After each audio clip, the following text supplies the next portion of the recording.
Two down. Next we have got Iron Man 2. And we'll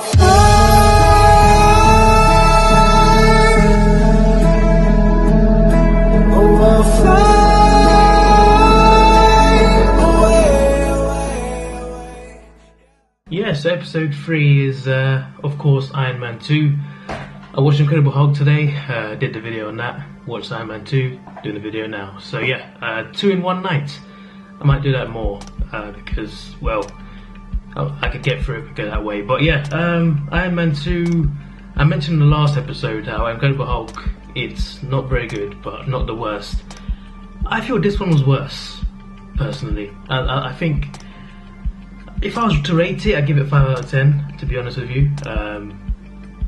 Some good scenes here and there, I guess, but really not anything that special, to be honest. And it's probably the movie that links the least to the MCU. That makes sense? Like, you could take the story out and everything still makes sense in the MCU. Like, this movie probably has the least connection to everything else. So War Machine changing character, I don't know why they changed actors. I think there's a dispute or something, but that felt really weird. Like, for War Machine to the same character to change to a different person, just like the Hulk, it also felt a little weird. But to be fair, Don Cheadle, he plays a good War Machine, so I'm not too, have no issue with that really. One of the few blips, I guess, in the MCU. Anyway, it starts with, I watched this in the cinema as a kid. Can't remember who with, but I watched it as a kid. So yeah, this came out in 2010, I'm pretty sure, so there was no MCU movie in 2009 for some weird reason or whatever. But yeah, it starts with the villain, Ivan. Not a good villain. I guess his motive is revenge. Tony Stark's weapons have been destroying his family for generations. So yeah, that's his motive. Simple, just revenge. So obviously his arc reactor in his chest is keeping him alive. And but we find out later on in the movie that he's using chips, palladium chips, to make it work, but the palladium chip that's keeping him alive is actually killing him as well. But the more he uses Iron Man's suit, the more that process speeds up of him dying. So yeah, he's dying. Then he makes Pepper CEO of his company, and then we get our first introduction to the Black Widow. When I watched as a kid, I didn't know who Black Widow was, so I was like, okay, just a girl who can fight, I guess, because I knew nothing about her until the Avengers. So yeah, but seeing it now, it was a great introduction to her. Justin Hammer, the other rich guy, the other tech genius, I guess. Well, he's not a genius really, but the other tech guy, he breaks Ivan out of prison, and he wants him to build an army of Iron Man, basically, to present to the government. Ivan is doing that, but not for Justin Hammer. He's doing it to take down Iron Man and cause some chaos, basically. Then you get back to Tony's house. He has a party. He's out of control. We get our first glimpse of War Machine, I guess, because I mean we know Rhodes already, but this is the first time he's getting in the suit. He fights Iron Man, and then he takes Iron Man's suit, the suit that would eventually become the War Machine suit. Fury reveals that Natasha Romanoff, aka Black Widow, is working with S.H.I.E.L.D. and she was working as a spy under Tony Stark, and he finds this out for the first time. That's not the important bit. The important bit is Nick Fury talks about how Howard Stark, Tony's dad, loved him. Tony didn't believe him, and he just gave him a little lecture basically, and they left him a box that his dad left him to figure something out, and eventually Tony figures out that there is a replacement to palladium, the thing that's killing him inside. There's going to be a replacement. He finds that, and he puts some, I don't know what he does. He digs a hole in the wall, and then he does something with tubes.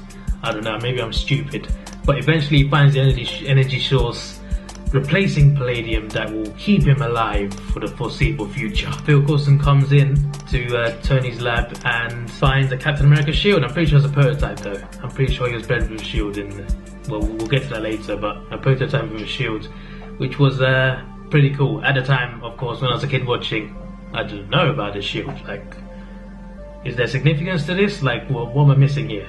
Am I supposed to know something? Like, I didn't know anything. But again, just like Black Widow's reveal, seeing it now that I know about the MCU, is it makes that scene so much more awesome in a way. And then Coulson says he has to go to New Mexico for, well, the after credits scene, which we'll get to at the end. Ivan creates all the suits that Justin Hammond needs or doesn't actually need, really doesn't need, to Justin Hammond's expo. He wants to do a presentation of his new weapons, but Ivan's hacked into them. Well, before that actually, Iron Man arrives to try and, because he knows Ivan's alive. I forgot to mention, when Ivan's broken out of prison, they faked his own death. So yeah, Tony thinks he's dead at this point, but Ivan's alive. Tony goes to the expo and warns War Machine, who is the leader of this expo, and Ivan hacks into War Machine suits and all the other suits, and suddenly you have like how many? Like 40 iron suits chasing after Tony Stark, and that chase scene is it's okay, I guess. It's entertaining. Also, when Iron Man saves a child, that was an inspirational scene in a way. And you never know, that child could be Peter Parker. Could be. I'm just saying.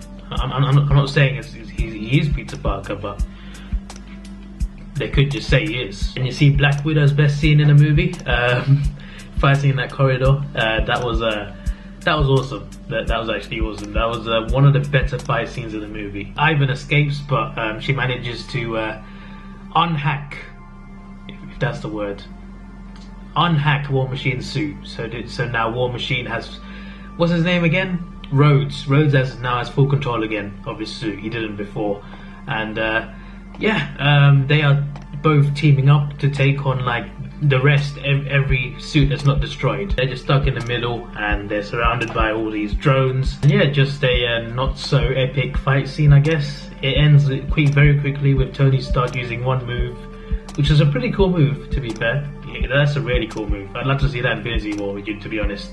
When he takes out everyone with lasers, just 360, everyone's down.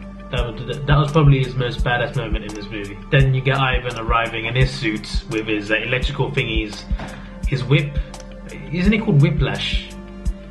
In this, isn't that his villain name? I think it's Whiplash. He has his whips, electrical whips.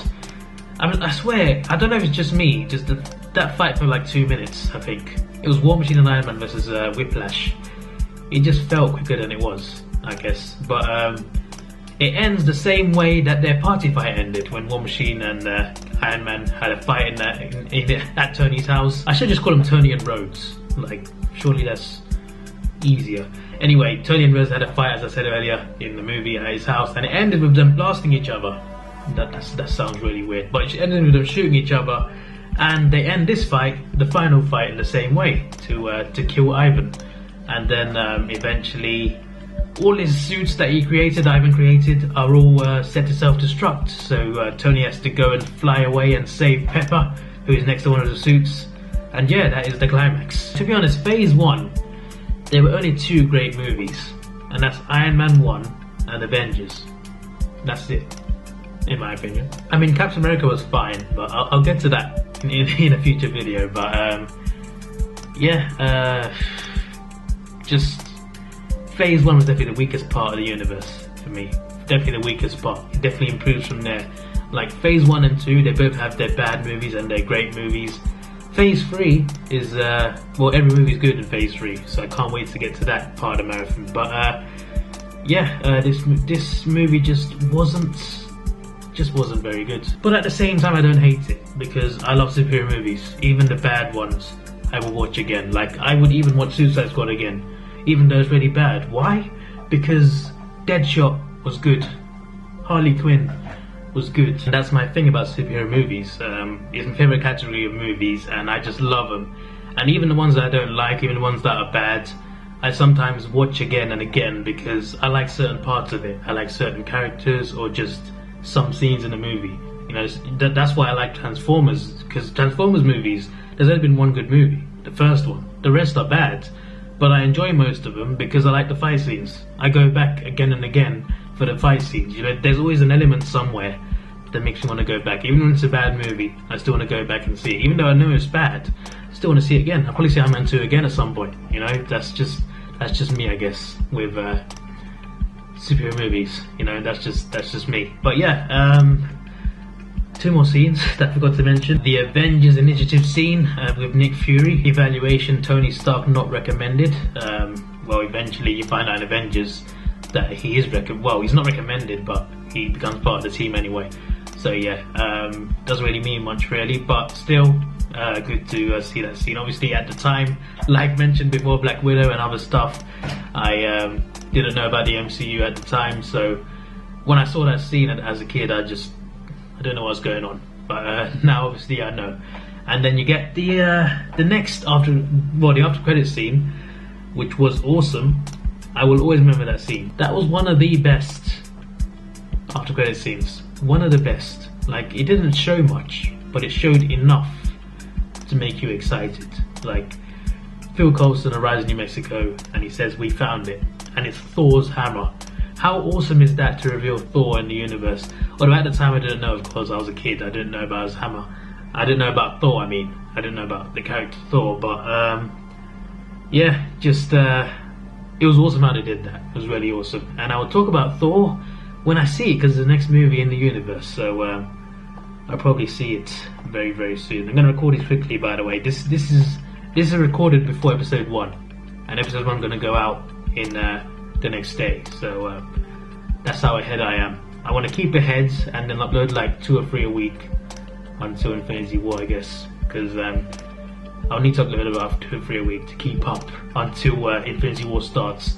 So yeah, that will be the end of this episode. I've been talking longer than I expected. I apologise, especially for a movie that I think is bad, but yeah, that's just me. Superheroes, I'm a big fan. This was your boy Davidoff. Please like, share, subscribe. Thanks for watching. Have a good day and see ya.